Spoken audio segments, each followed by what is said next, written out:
Irreverent, entertaining, cool. You're listening to LA Talk Radio.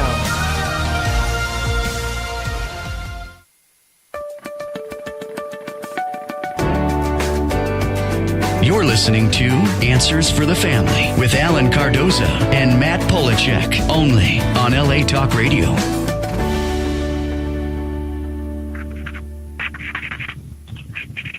Well, greetings to all of you listening around the world, and a warm welcome as we bring you another edition of Answers for the Family radio show. I'm your co-host, Al Colleen, standing in for your regular host, Alan Cardoza.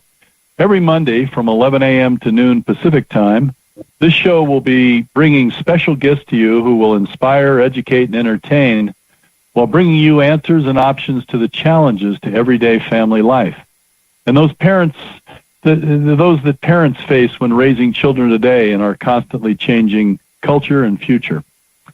As I'm sure many of you are expecting this morning that you'd get to hear Alan's melodious voice, unfortunately you have me, and we are reminded that Alan is up to a lot of big things in the world. As a licensed private investigator and crisis interventionist, he receives calls and has to respond quickly, be it locating a runaway, escorting a team to a specialized program, or retrieving an abducted child. We wish him success and look forward to having him back on our show next time. Our guest today is Dr. Fran Hamilton. She's a medical doctor, an author, and she's written a fabulous book. I've read, I've met her, she's come to my office, and we've had a chance to get to know each other. And this book is called Goodness to Go, a Handbook for Humanitarians, which is the topic of today's show.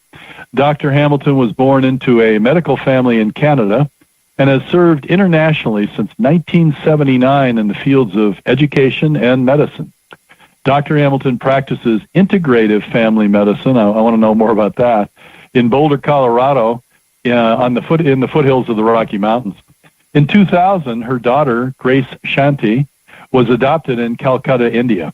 Fran's family returned to Calcutta in 2010 to visit Grace's birthplace and to form a local philanthropic partnership with Child in Need Institute. The mission of her social enterprise, Goodness to Go, including mobilizing integral service, developing an integrated K-12 service learning curriculum, and preventing young girls from being sold into Calcutta brothels. And we're really honored, and we're in for a special treat today. I've been honored to meet Dr. Hamilton, and as I've shared with her, for somebody with her impressive credentials to be out doing the good work that she is in the world is truly an honor to be around and to listen in on what it is that compels and drives somebody to do great things as she's doing. So welcome, Dr. Hamilton, and my first question for you today is, what inspired you as a busy physician and mother to write a 500-page handbook for humanitarians called Goodness to Go? Well, Al, thank you. And first of all, I just wanted to thank you for this opportunity to talk with you and everyone today. So, as I approached my 40th birthday, the calling to be a mother became really undeniable. And despite the best that, Western medicine could offer, I just wasn't getting pregnant. And so I opened my heart and said, yes, I would like to adopt. I really, really am being called to be a mother. And so it's a long and amazing story, which a lot of people probably in your audience who've adopted children know they're often very unique and amazing stories. And to make a long story short, on Christmas Eve of 2000, I arrived home with a 9-pound, 5-month-old little tiny baby girl from Calcutta, India. And then, as you know, that the love that grows and the gratitude are just so vast and deep that they want to take some form of giving back. And I thought, good heavens, I just learned that my daughter could have been sold into a Calcutta brothel as an impoverished girl in India. And I thought, oh my goodness, how can I help keep some other girls out of brothels? And so what eventually came up was, okay, write a book. You're an integrative family physician.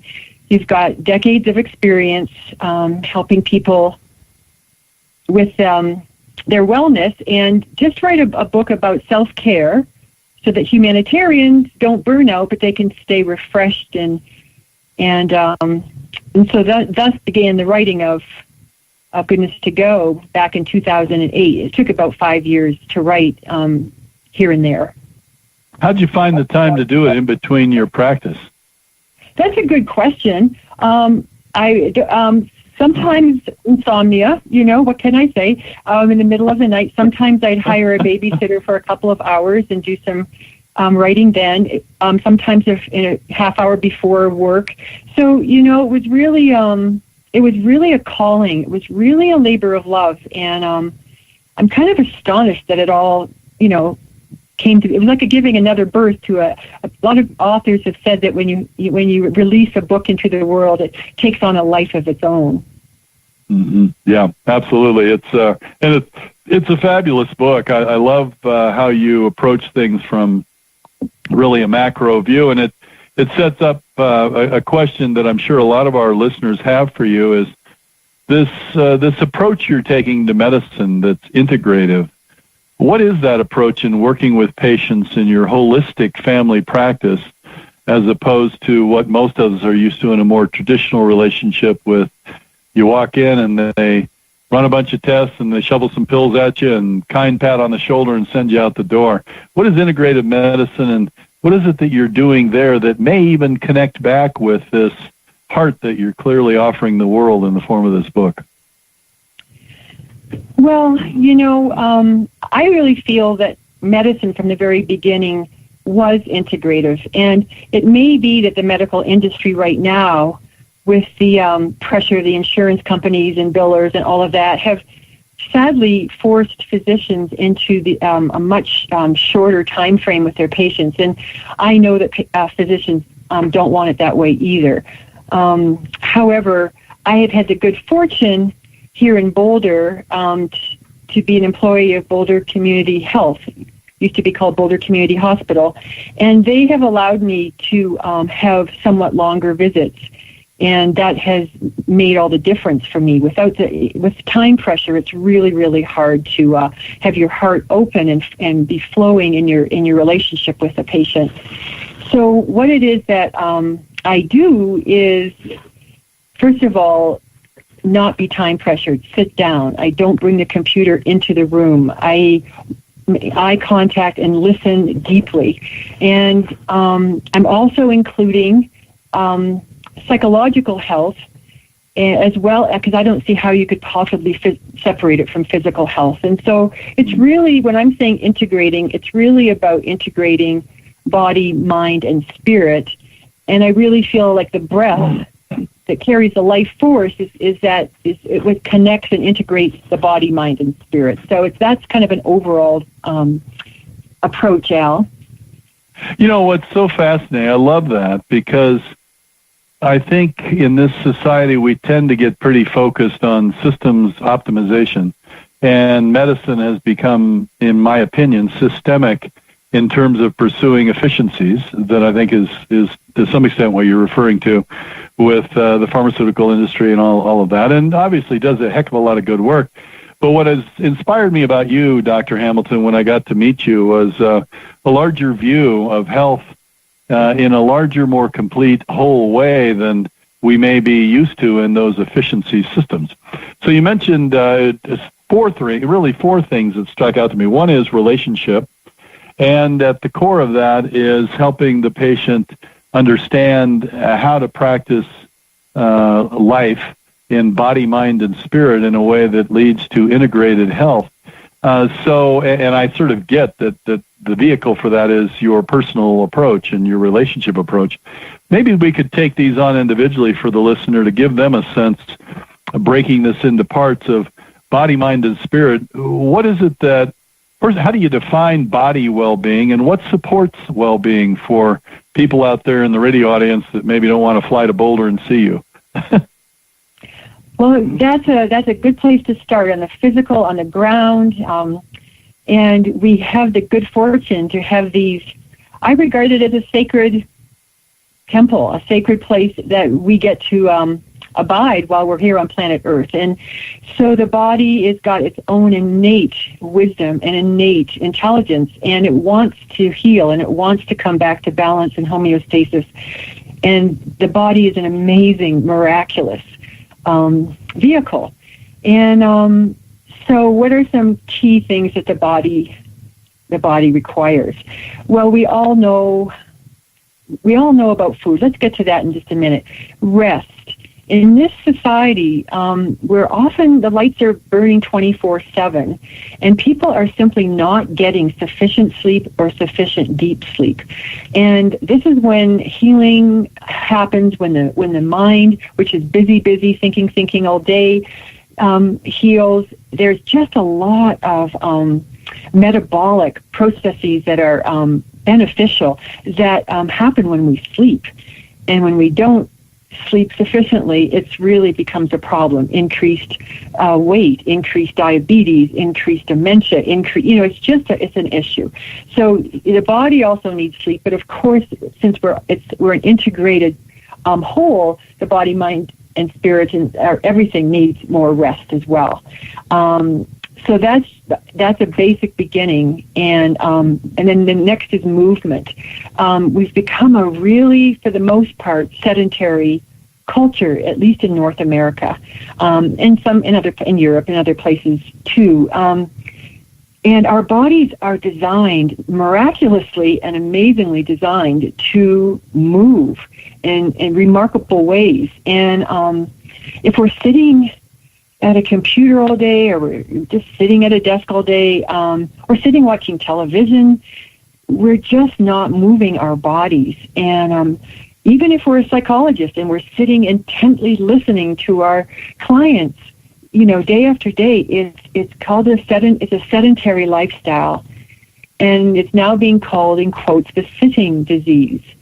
And too much sitting without getting up at least every 30 minutes and walking around and stretching and had led to, again, increased weight, metabolic changes, increased everything else again, the diabetes and dementia. So it's really, we're made to move, and if people don't like to call it exercise, that's fine, but we're made to move these amazing bodies. So that's a really key thing. And our children, as you know, are starting to watch, I would think, a lot of screen time, which isn't so great for their mind or their bodies.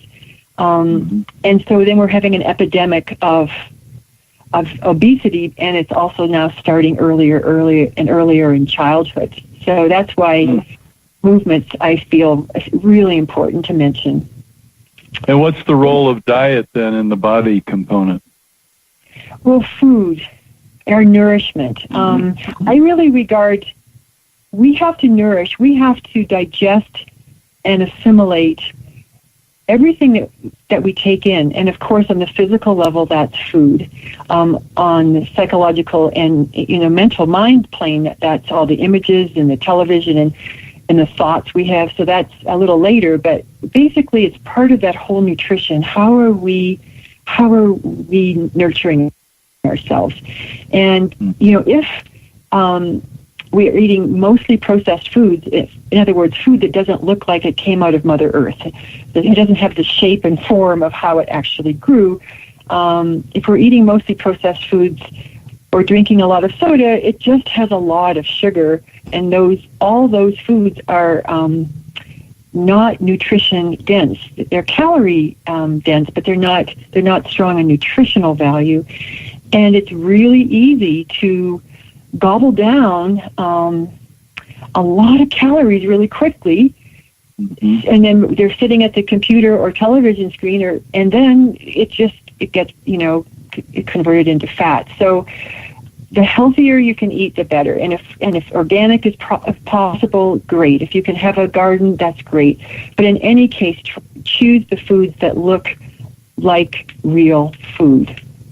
Beautiful. Yeah, and I'm going to ask you about mind and spirit, but you've said so many compelling things here that one thing that strikes me is this show is answers for the family, and I'm imagining a large body of the listening audience are people that are parents or concerned with the process of how we help the generations behind us evolve into the next evolution of humanity toward the light, so to speak. And a big part of this is the foundation you've described of body. If you were going to give the parents out there in the audience some message, some guidance as a masterful physician that sees what happens to our bodies when we feed them too many calories, not enough nutrients, and we're too sedentary, what would you say are 2 or 3 things that parents out there should be mindful of in the stewardship of parenting relative to trying to encourage, guide, or teach their children better habits that get set up for a lifetime around caring for the temple of the body? Oh, Al, that's a really beautiful question. Mindful of the stewardship of parents. Stewards, yes. Our children are gifts to us. They don't belong to us. And so what are a few things for parents? Well, there's a lot been said about modeling. And so if you model making delicious, tasty vegetables or making them fun, making them into shapes of faces and smiles. In other words, if you model eating fruits and vegetables, it's more likely that your child will head in that direction. And simply not having, in quotes, junk food in the house. If you're going to have a treat, go out and purposefully say, okay, we're going to have an ice cream cone right now, but don't have the cookies and ice cream and everything in the house. Those are just simple things. I think another important thing, Al, in this really often very stressful, actually even distressing, fast culture that we're living in, which is not moving, as it's been said, at the speed of life. It's sort of moving at the speed of light more. But we live in human bodies at the speed of life. Those bodies like rhythms. There are natural rhythms. There's dawn and there is, sunset. There are circadian rhythms, time rhythms in our body to sleep. There are rhythms of all sorts of hormones and all sorts of, neurotransmitters. Our whole bodies are really set up to flow in rhythm. And so it's really been helpful, and many educational programs have also discovered this, to go to bed at approximately the same time every night and make sure your children are getting close to 12 hours of sleep, depending on their age, perhaps 10. High school students need far more than they say they do, at least 8 to 10. And so I would suggest having a rhythm when we go to bed, when we rise, what do you do to calm and relax before those times? How can you get up early enough so getting ready for school is not just a frantic beginning to the day, and leave some room for the fact that the car might not start or the ice has to be shipped off the windows. Bathing, really good to wash off the energy of the day and be fresh when you get into bed. And mealtime, having them at approximately the same time every day. Those rhythms are really helpful. And beautiful. And transitions. I guess I mentioned that with the rhythms, but we often don't leave enough time for transitions. There's a transition between coming home after school, as we all know, or after work. And then there's that kind of a vulnerable transition time where we need to be extra conscious and extra mindful and extra compassionate. We're tired, we're hungry. We just need to be aware of not rushing into the next, but giving some space. Even a tea time, perhaps, like they do in England, or whatever works for your family, but just being aware that after you finish homework, you need a transition to calm your mind so the child can then let the mind go into sleep. So I just feel transitions between meetings, not overbooking too closely, but leave some space for transition. Wow, that's a beautiful answer. And, as you were articulating that, so I hear modeling. Our children, to some extent, are influenced by who we are, and therefore to assume the stewardship of parenting is to go outside the bounds of what our scripted or preferred habits may be, and to really create habits that we wish for those we love in the form of our children, to be able to follow, even if it breaks a pattern we're used to. I hear create rhythms and routine to give people enough space and time to do what they need to do. And I hear honor the transitions and don't make it all an execution of efficiencies. Fabulous insights. And in my life and work and world, I really understand that there's a very deep and often immediate connection between body and mind, and what people's psychological state is being reflective often of how they're treating their body. So this is a body, mind, spirit approach, this integrative medicine that you're taking. And of course, this book, by the way, listeners, has a lot more in it than just what we're talking about here. But this is, I think, quite fascinating. So what is the relationship between body and mind? And what supports the well-being of the mind, kind of in the same flow of what we can do as parents relative to what you've explained to us relative to the body? What's the role of the mind, and how does it react to the body? Well, that's, of course, as you know, the body and the mind are intimately connected by our neurology, by our hormones. It's just they're one. And in the country my daughter came from, which is India, there is not really a separate word for body and mind. Body and mind are understood as one. Wow. So some of the same things, of course, support the well-being of the mind. So the time, easeful transitions between activities. The mind just gets too frantic and revved up and can't be in the present moment. And so being aware of time and easeful transitions is important. And you know how, I think it was the Nike logo years ago, or maybe it still is, was just do it. Yeah. Yeah, and that really suits our, I guess, it kind of reflects our go, do it culture. And I would suggest that we replace that with just stay present. And so just stay present. So what is that going to take? Well, first of all, if you're going too quickly, it's hard to stay present in the present moment. What are some other things that help the mind? Well, the breath, having a balanced breath. Now, as you know, for millennia, people have known that there is an intimate connection between the breath and the mind. And people who have done prayer or meditation or practiced mindfulness, again, for millennia, have found that if they can balance their breath and calm their breath, and perhaps even balance the in-breath and then pause, and then watch the out-breath with attention and pause, that balanced breath, the mind will follow the breath into the heart, and then the mind will also become more balanced. So I really have found that over and over again for decades in my own practice to be very true. And people who have never actually taken a conscious breath in their lives, just in my exam room, opening their eyes and just thinking of a young father who said, I've never been so relaxed in all my life. And his blood pressure and heart rate also came down. We had we had some of that information. And balanced breath is helpful to help the mind rest, because the mind, its nature is just generating thoughts all day, and then of course feelings and reacting to those feelings and emotions, and oh my goodness, it's a busy organ, and it needs rest, and its natural place of rest is in the heart.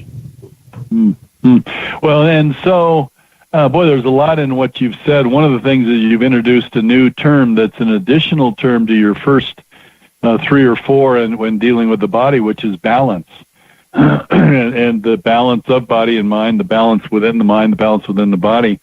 As a physician, how often in your practice do you notice toxic mindsets of an individual that doesn't know or believe or feel they have a toxic mindset, that is having an implication in their physical well-being that you can address short of sending them out to a mental health expert?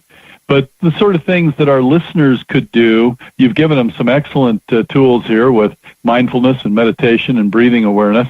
But what is the relationship you see every day or periodically anyway as a physician between people's mindset and their body reality? What is that correlation for people? That's a vast question, Al. It's lifetimes of learning. And what I would have to say to start is a mindset, of course, which often forms your life view, is very important. Attitude is extremely important, and there's all sorts of data about optimism and how optimistic people live longer and are happier. There's just a lot of data. However, I would say on an everyday transformative level, gratitude is a massive practice of transformation. I recommend that people keep a gratitude journal, even if it's writing 3 things down every night that they're grateful for. This is again, there's a lot of data about gratitude and how it can help depression, lift depression, and it's a view of life where you're looking for elements of your life and moments and that to be grateful for, and it becomes a practice. And I've done that for a long time, and I have piles of journals of gratitude, and now it's become an everyday, every moment practice, and it really does help shift things from, and you could say the glass half empty to the glass half full, but there's many ways and metaphors that work for people. And I just feel being grateful for the miracle of life is a really important and transformative mindset. I love that. I think that's beautifully put. I've seen numerous studies as well that the psychologists have put out that it's literally impossible to be grateful and depressed or anxious at the same time.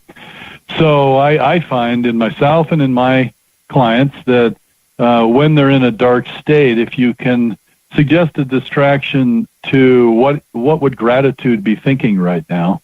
I do this myself literally every day when I start to notice that I'm falling into a dark state of any sort, and I find it tremendously helpful. So that's, I think, a brilliant insight for people. And you have a very fluid way of describing what I personally see as a larger understanding and construct of what mind is. Implicit in what you're talking about is a relationship between not only our analytic left brain activity and our right brain intuition, but our heart. So I wonder if, before we leave the subject of mind, you could sort of speak to what your view is as a person, as a woman, as a physician, of exactly what is mind in a larger context than we maybe are in the habit of thinking of it in the West. Well, that's also a very large question. Mind. If we go outside the actual physical brain and we go into mind, most of us lean towards mind as being where we're most aware, that consciousness, our awareness. I'm aware that I'm awake, and I'm aware that I'm talking with you on the phone right now. And so that awareness, that consciousness, that is beyond the confines of our skulls. And so our heart, as you know, heart and intuition, again, there is a great deal of data about intuition, about mothers sensing that their sons were in trouble fighting in World War II on the other side of the planet, and waking up and knowing what was going on. There's all sorts of stories about that our consciousness is beyond strictly linear logical minds, and even the spatial awareness perhaps of and creativity. It's consciousness is a vast field, and it's trying to be studied right now. It will be a long time, but the Dalai Lama and other people are funding resource institutes now to get some sense of what is consciousness. And let's just call it attention for now. And we could perhaps, as parents, to make it especially important for parents, it's a focused, unconditional attention or an undistracted presence with our children. And so if we're going to have and practice unconditional presence as we're being sacred parents caring for our sacred children, then we really can't be on the cell phone. We really need to be undistracted. We need to listen deeply from our hearts, and of course our mind heart, if you want to call it that. We need to listen, make eye contact. We have perhaps a hug and a physical contact. Walking with our child and being on our cell phones just isn't sufficient for saying that I was with my child today, because the child knows that your attention, your consciousness is elsewhere. Beautiful, beautiful. And you also speak to, when talking about the body, that it's a matter of movement. It's also a matter of diet. What you feed it impacts it. Could you address the feeding of the mind in terms of toxic influences versus healthy influences, and what the opportunity for parents may be in helping their children program their minds and their hearts more purely and less toxically than maybe we culturally have some habit of doing?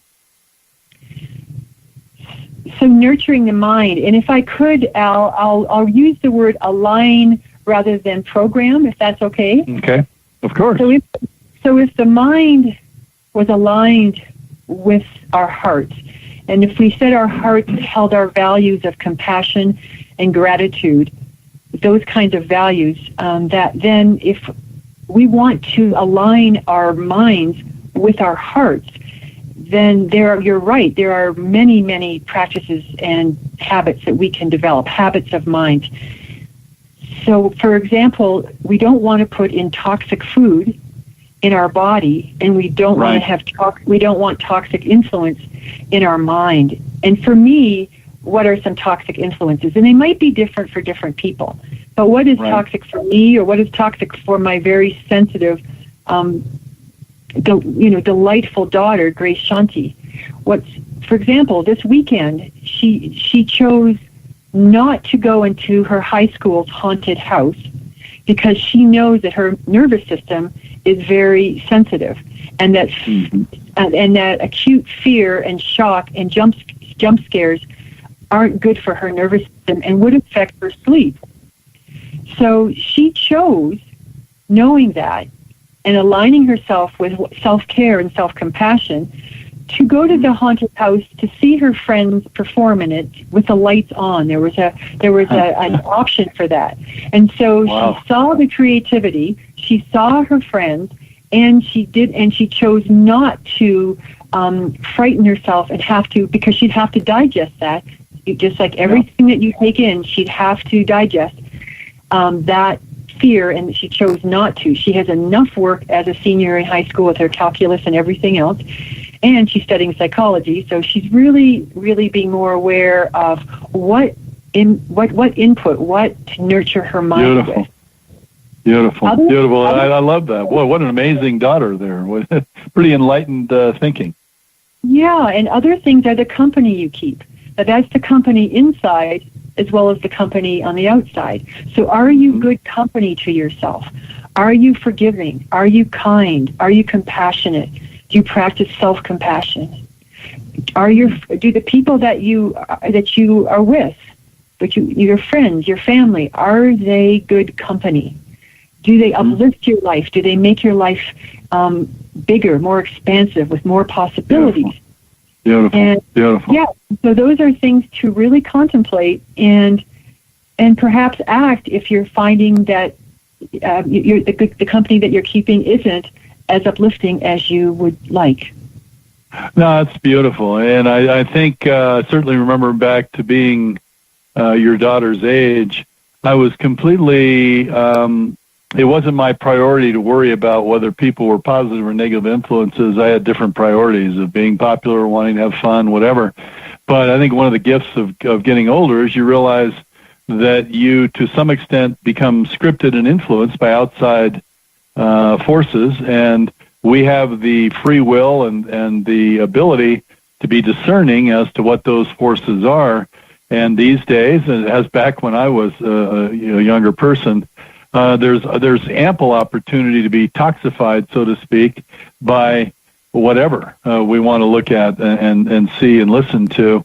But to take responsibility of that for personal stewardship of the mind is sometimes we often don't ever learn, or we don't learn until it's too late. And I would wonder what your thought is about parents maybe suggesting, broaching, modeling that sort of self-stewardship for young people to be more discerning as far as what they expose themselves to, potentially even at the expense of, well, your daughter going and might have had some social response from friends that didn't think it was cool. She didn't want to go and be scared, but she had enough courage and enough of her own internal discipline to know what was healthy and not healthy for her. So what are your comments on this idea of helping children learn how to be better stewards of what they expose their minds to as part of this process of mind health? Oh, those are great questions, Al. Stewardship of the mind as a child. Gosh, one thing that I found, and many people have found helpful, is role modeling. And so you practice being perhaps a bully at school, or practice being somebody making fun of you at school, after you've clarified that it's a value of having personal autonomy about choices that you make in your life. And so most people in this country especially, but most human beings value personal freedom. And they want to say that they're free to make choices and act based on their own personal values, not that they're a reactive slave to external influences. And so if the child says, yeah, I want to be my own person, yes, I do, then you'd first discuss what that would mean, that you've made a choice. It's a choice that you have personally, consciously made, not just that you're being pushed along by peer pressure. And so sometimes I've even used the model of, that game where you would have a ball tethered to a pole. It's perhaps back in the 50s, but some elementary schools have that. And you bat the ball, and the ball swings around, and it's tethered to the pole that's into the ground. Can you visualize that? You know what I'm referring to? Sure, absolutely. Okay, so kids usually know that that kind of game, and then when I point out that ball is not free, it's tethered to the central pole, and it's just reacting. It's just swinging around another sort of influence, or just saying no to your parents when they have a really perhaps healthy suggestion is not being free. Just saying no is a reaction. It's reactivity, just like that ball tethered to the pole.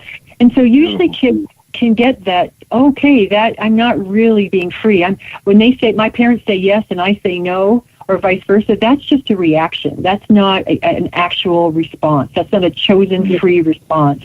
And most kids can get that, at a surprisingly early age. Wow, that's beautiful. So stewardship involves practicing the gift of free will through the discipline of stewardship to prove that the empowerment was appropriately granted is kind of what I hear you saying. Yeah, that's a lovely way of putting it. Yeah, no, that's beautiful. Now body, mind, spirit is this integrative approach you're taking. So the third component, and arguably the biggest, and for a lot of people maybe the foundational one, even though the least tangible, is spirit. So how do you integrate the well-being of spirit with all of its connotations into a person's overall health? And how do you, again, since we're on Answers for the Family, once you give us that overview of what spirit is and how that interfaces with body and mind and why it's important for wellness, what are some 2 or 3 things that a parent can do to help nurture the spirit of their child in what, according to whatever their belief system is, so that it is somehow fundamentally and foundationally supportive of an ever-increasing spiral of healthy body and mind? Well, as the saying goes, you can't give what you don't have. And so the parent needs to practice compassionate self-care, and that's first. And so what does that mean for a busy parent, worrying about bills, worrying about the health of their child, living in this very speedy society, very consumer, materialistic? What does that mean to practice compassionate self-care? And a lot of what the book, Goodness to Go, A Handbook for Humanitarians, the reason it's so large is that there are so many facets to self-care. And so just to touch on some of them is that you yourself, to what rejuvenates your spirit. What does that mean for you? For a lot of people, that might mean some time alone, unplugged from all the technology. That might mean time in nature. There's in a lot of big cities, it's hard to find a real tree and a real river, but usually there's a park nearby. Most people have talked about the incredible beauty of their time in nature. In Japan, they go forest bathing in that small country with so many people and so close together. They have kept natural forests so that people can walk through them and feel the energy of the earth and the green and the leaves. What do you call that? Nature bathing? A forest bathing. A forest bathing. What a beautiful idea. Wow. Yeah, so that's good for the spirit, which of course then is good for the mind and body. So those are some ways. What are other ways that parents can practice self-compassion? And of course, as they practice this, they're modeling it for their children. That mom does need some time away to go for a walk by the river and simply sit and watch the flow of the river and learn and listen to what the river might have to say. It's really hard to listen to your internal voice, your heart, your intuition. It's really hard to hear those unless we sit still and be quiet for a while. So, of course, nature and solitude are part of, for many people. For other people, it might be creativity. Dad gets out his paints or his saw or whatever it is that he wants to build or draw. Some people like to sing. Singing is really important for human beings. Sing in the shower. It can be silly. Don't judge your voice. Dance around the house. Dance with your kids. They love to see you dance. And even if they look embarrassed, they actually really love it. So be lighthearted, sing and dance, and make art, make poetry, express your creativity, baking, whatever it is that makes your heart sing. So that's another way to lift your spirit. And then again, well, you've got so many great things in this book on how to do this. That's why we don't want to forget for the listeners that this conversation is not only around your fascinating life and the tremendous insight and value you give your patients and you're giving listeners all over the world right now on body, mind, and spirit wellness, but she's put together this book, Goodness to Go, A Handbook for Humanitarians. And it's quite fascinating as a read. It's something that'll be tough for you to put down once you pick it up. And you've got so many dimensions. We could use 2 hours in talking with you, but I did have a couple of listeners that sent in, they asked for listener questions, and we actually got, looks like a couple of listener endorsement or insights that are parallel to your own, Dr. Hamilton. One of them from Alice in Malibu, California, says, my friend's nonprofit is helping Ugandan women in small villages to develop and sell products to support their families. In the past, the girls in the village have been sold by their fathers into child marriages, and this effort has made a huge impact in stopping this horrible practice. which I assume is not terribly dissimilar to what you saw happening in Calcutta and in lots of places around the world. The second comment from Jim in Sacramento, similar theme, is I'm looking forward to reading your book, as I was in New Delhi for 2 years, 2012 to 2014, with the Peace Corps. I was appalled by the open sex trade. It was totally ignored by the local authorities, not to mention the HIV explosion. I'm currently a volunteer with the Grace Network in Sacramento.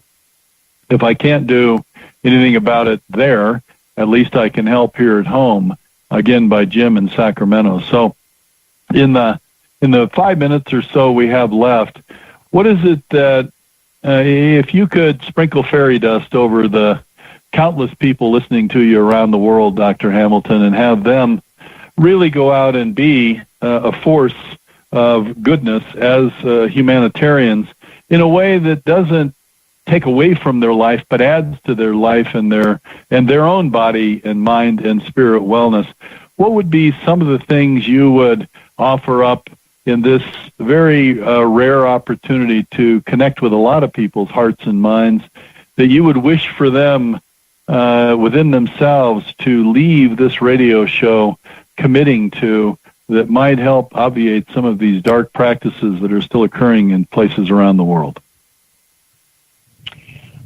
5 minutes. Oh, goodness. Well, I really feel that together we can create a world that works for all of us, that benefits all of us, and that the social injustices and much of the environmental devastation can be healed. And that, to me, requires individuals who are awake to their full potential, that they have given themselves, have honored themselves in such a way that they have practiced compassionate self-care, and then from that overflowing abundance of unconditional goodwill for themselves that will naturally take form as service to something or someone. It will take, the gratitude will benefit the world, whether it's an artist creating a beautiful work of art or a social justice activist awakening consciousness about some social injustice. There are so many ways that we can each take the time to develop a conscious, meaningful, beneficial life, and then offer those gifts in inspired action.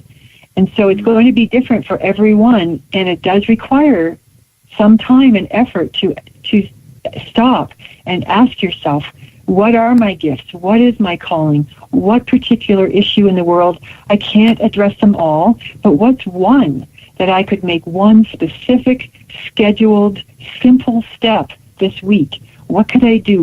And schedule it and make it very specific and actionable. And then the next one happens. It's step by step. Don't overwhelm ourselves with all the vast troubles.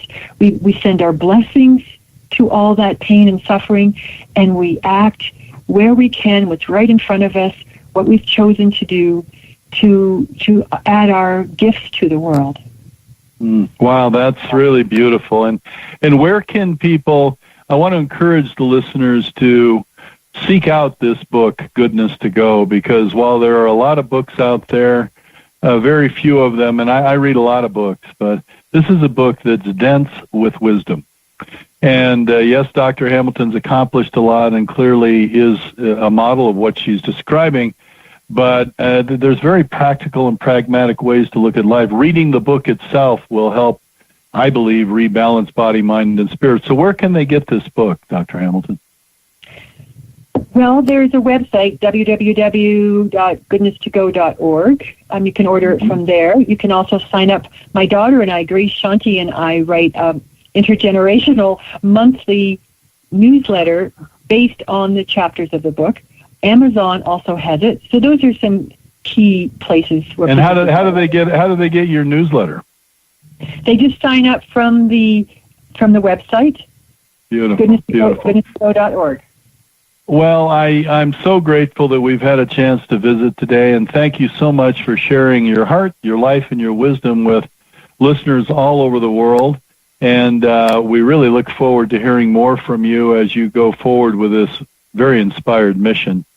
I do want to let the listeners know that they want to be sure to put us on their calendar and tune in next Monday when the show is going to be joined by Dr. Michael G. Wetter, author of Earn It, What to Do When Your Kids Need an Entitlement Intervention.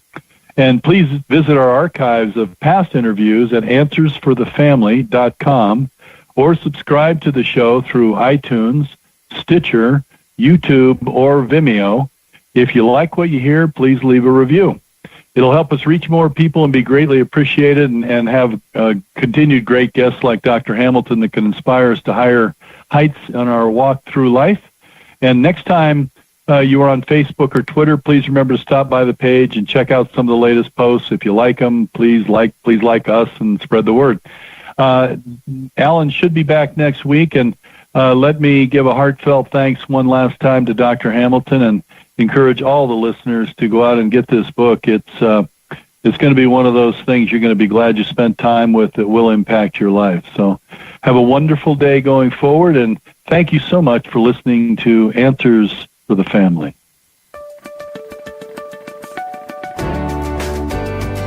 You're listening to Answers for the Family with Alan Cardoza and Matt Polachek, only on LA Talk Radio.